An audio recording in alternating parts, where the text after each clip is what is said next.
Everyone, welcome to my channel. Indian evidence act में हम section 10 तक पढ़ चुके हैं। Now let's start with section 11। Section 11 is about when facts not otherwise relevant become relevant. Let's read section 11।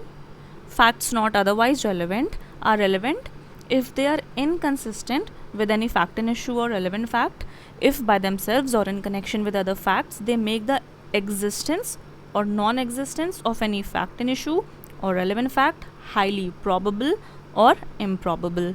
Facts not otherwise relevant are relevant मतलब section 11 तभी apply होगा जब एक फैक्ट किसी और सेक्शन में रेलेवेंट नहीं होगा। किसी और सेक्शन से मतलब वो सेक्शंस जो रेलेवेंसी ऑफ फैक्ट से डील करते हैं, that is section 6 to section 10, section 12 to section 55 of Indian Evidence Act, which deals with relevancy of fact, which we have already seen in the previous videos. So section 11 will apply only when that fact is found not to be relevant under any other section. अगर कोई fact किसी और section में relevant है, then in that case हम उस fact की relevancy section 11 में examine नहीं करेंगे। इसीलिए section 11 को residuary provision बोलते हैं, क्योंकि अगर कोई फैक्ट किसी भी और सेक्शन में रेलेवेंट नहीं है तो हम उस फैक्ट की रेलेवेंसी सेक्शन 11 में एग्जामिन करेंगे। That is why section 11 plays the role of a residuary provision dealing with relevancy of facts. So section 11 relevant facts के स्कोप को और वाइडन करता है। It expands the scope of relevant facts in the Indian evidence act. Section 11 में 2 clauses हैं, दोनों clauses को एक एक करके समझते हैं। So first clause is about facts which are inconsistent with fact in issue और रेलेवेंट फैक्ट, यानी फैक्ट्स जो किसी और सेक्शन में रेलेवेंट नहीं है वो सेक्शन 11 में रेलेवेंट होंगे अगर वो फैक्ट इन इशू या रेलेवेंट फैक्ट से इनकंसिस्टेंट है। एक फैक्ट किसी और फैक्ट से इनकंसिस्टेंट तब होता है जब वो दोनों फैक्ट एक साथ को एग्जिस्ट नहीं कर सकते।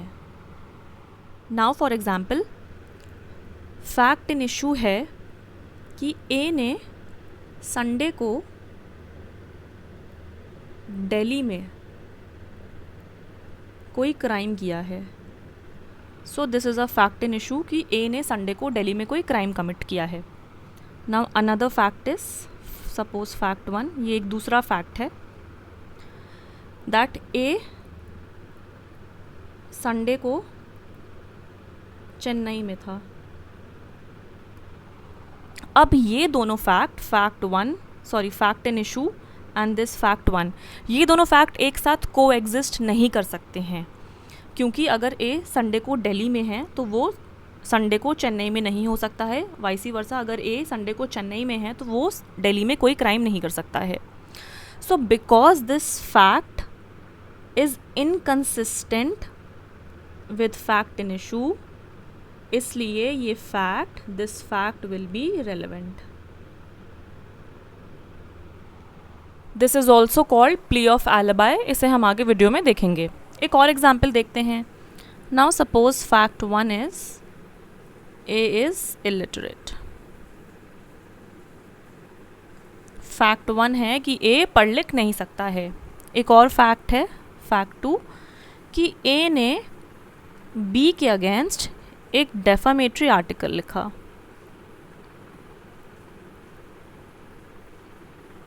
सो फैक्ट 2 इज ए ने बी के अगेंस्ट एक डेफामेटरी आर्टिकल लिखा जिससे बी की रेप्यूटेशन को डैमेज पहुंचा। Now these two facts, fact 1 and fact 2, ये एक दूसरे से इनकंसिस्टेंट है, ये दोनों एक साथ को एग्जिस्ट नहीं कर सकते हैं, क्योंकि अगर ए इलिटरेट है तो वो बी के अगेंस्ट डेफामेटरी आर्टिकल नहीं लिख सकता है, और अगर ए ने आर्टिकल लिखा है तो वो इलिटरेट नहीं हो सकता है। तो अगर ए पे चार्ज लगता है कि उसने बी के अगेंस्ट डेफामेटरी आर्टिकल लिखा है तो the fact that A is illiterate ये रेलेवेंट होगा अंडर सेक्शन 11। तो सेक्शन 11 के फर्स्ट क्लॉज में वो फैक्ट्स रेलेवेंट होंगे जो फैक्ट इन इशू या रेलेवेंट फैक्ट से इनकंसिस्टेंट है, जो फैक्ट इन इशू या रेलेवेंट फैक्ट के साथ को एग्जिस्ट नहीं कर सकते। सेक्शन 11 के इसी क्लॉज के अंडर आएगा प्ली ऑफ एलिबाई। एलिबाई क्या होता है? सपोज अगर ए पे किसी ऑफेंस का चार्ज लगा है, then A will take a plea that जिस जगह पे ऑफेंस हुआ था, जिस टाइम पे ऑफेंस कमिट हुआ था, उस वक्त ए किसी और जगह मौजूद था। प्ली ऑफ एलिबाई को हम नेक्स्ट वीडियो में डिटेल में डिस्कस करेंगे। तो हमने देखा कि सेक्शन 11 क्लॉज 1 के अंडर फैक्ट्स रेलेवेंट इसलिए होंगे क्योंकि वो फैक्ट इन इशू या रेलेवेंट फैक्ट से इनकंसिस्टेंट है। Now suppose this is any fact which has to be proved, this is fact in issue और रेलेवेंट फैक्ट।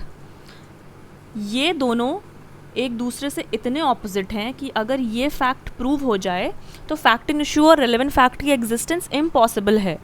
अगर ये फैक्ट प्रूव हो जाता है then the existence of fact in issue or relevant fact will be highly improbable. So highly probable means normal standard of probability से ज़्यादा, highly improbable means normal standard of improbability से ज़्यादा।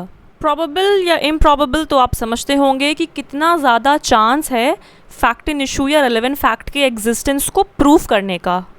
Previous videos में हमने देखा कि fact in issue या relevant fact किसी भी केस में मेन फैक्ट्स होते हैं जिन्हें हम प्राइमरी फैक्ट बोलते हैं, और होते हैं कुछ कोलैटरल फैक्ट्स जो सराउंडिंग फैक्ट्स होते हैं जिन्हें हम सेकेंडरी फैक्ट्स बोलते हैं, जो एविडेंशियरी फैक्ट्स होते हैं जिन्हें हम सर्कमस्टेंशियल एविडेंस बोलते हैं।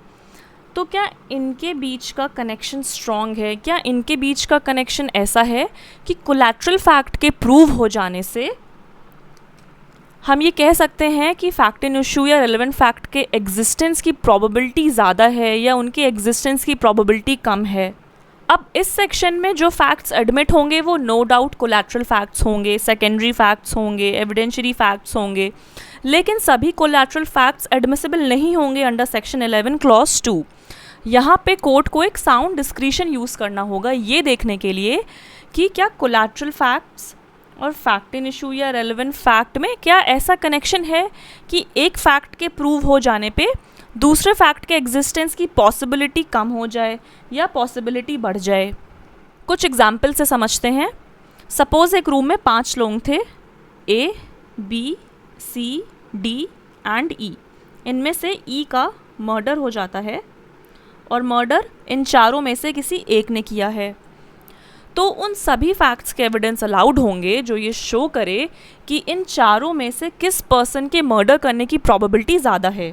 Suppose A and E they were enemies, इनके बीच में दुश्मनी थी, कोई डिस्प्यूट था, इनके बीच कुछ ही दिन पहले झगड़ा हुआ था, दे हेटेड ईच अदर। तो ये फैक्ट्स रेलेवेंट होंगे क्योंकि यहाँ पे ए के मर्डर करने की प्रोबेबिलिटी ज़्यादा है। या वो फैक्ट्स जो शो करे कि इनमें से किस पर्सन का कोई कनेक्शन नहीं है मर्डर से। Suppose D and E they were very good friends, काफ़ी गहरी दोस्ती थी इनके बीच, तो यहाँ पे डी के मर्डर करने की प्रोबेबिलिटी कम है। एक और एग्जांपल देखते हैं। सपोज़ ए पे चीटिंग का चार्ज लगा है, so this will be the fact in issue. एक और फैक्ट है फैक्ट 1 कि ए एक ऐसे गैंग का मेंबर है जो अक्सर ऐसे क्राइम करते हैं। तो अगर हम इस फैक्ट का एविडेंस देंगे then it will make the fact in issue probable कि हाँ ए चीटिंग का क्राइम कर सकता है क्योंकि वो ऐसे गैंग से जुड़ा हुआ है। वैसे ही facts which make things highly improbable वो भी रेलेवेंट होंगे। For example Santa Singh versus state of Punjab के केस में, इस केस में एक विटनेस था। Suppose A is the witness और एक डिसीज्ड पर्सन था who was shot dead. Suppose B is the deceased. A testify करता है कि उसने बी पे गोली चलते हुए देखा। ही टेस्टिफाइज कि he saw B being shot और गोली लगभग 25 फीट की दूरी से चली होगी, ऐसा ए ने टेस्टिफाई किया। लेकिन कुछ दिन बाद मेडिकल रिपोर्ट आई और मेडिकल रिपोर्ट के हिसाब से बी का जो वूंड था, बी का जो घाव था वो ऐसा था कि उसको एग्जामिन करने के बाद ये कंक्लूड हुआ कि गोली लगभग 3 फीट की दूरी से चली होगी वूंड को एग्जामिन करने के बाद। तो यहाँ पे एक्सपर्ट ओपिनियन ने बताया कि ये विटनेस का जो स्टेटमेंट है, ए का जो स्टेटमेंट है, दिस इज़ हाईली इम्प्रॉबेबल। तो ये जो ए का स्टेटमेंट है कि गोली लगभग 25 फीट की दूरी से चली होगी, ये भी रेलेवेंट होगा क्योंकि ये मेडिकल रिपोर्ट को it makes the statement in the medical report highly improbable. So section 11 is too wide in its import. Section 11 के क्लॉज 1 में वो फैक्ट्स एडमिट होते हैं जो इनकन्सिस्टेंसी शो करते हैं, क्लॉज 2 में वो फैक्ट्स एडमिट होते हैं जो प्रोबेबिलिटी शो करते हैं। सेक्शन 11 कोई रिस्ट्रिक्शन नहीं लगाता है कि क्या रेंज ऑफ फैक्ट्स एडमिट हो सकते हैं जो इनकन्सिस्टेंसी या प्रोबेबिलिटीज शो करते हैं। कोर्ट को यहाँ अपना साउंड डिस्क्रिशन यूज़ करना पड़ेगा। Let's look at the illustrations. The question is कि क्या ए ने कैलकटा में कोई क्राइम कमिट किया है on a certain day. The fact that जिस दिन कैलकटा में क्राइम कमिट हुआ था उस दिन ए लाहौर में था, this will be relevant. This is also called plea of alibi, जिसे हम डिटेल में नेक्स्ट वीडियो में डिस्कस करेंगे। The fact that near the time when the crime was committed, तो जिस वक्त क्राइम कमिट हुआ था उस वक्त ए प्लेस ऑफ क्राइम से थोड़ा दूरी पे था, थोड़ा डिस्टेंस पे था, जब जिस जगह पे क्राइम कमिट हुआ था उससे थोड़ा दूर था, which would render it highly improbable कि ए ने क्राइम कमिट किया होगा, दो नॉट इम्पॉसिबल। तो ये फैक्ट भी रेलिवेंट होगा। Next is the question is whether A committed a crime, ये हम पहले देख चुके हैं। सर्कमस्टांसेस ये शो करते हैं कि crime A B C D में से किसी एक ने किया है, तो वो सारे फैक्ट्स जो ये शो करे कि क्राइम इनमें से किसी ने नहीं किया है वो भी रेलिवेंट होंगे, और वो सारे फैक्ट्स जो ये शो करे कि क्राइम या तो बी सी डी ने किया है वो भी रेलिवेंट होंगे। So we are done with section 11। Next video में हम प्ली ऑफ एलिबाई डिस्कस करेंगे। Thank you.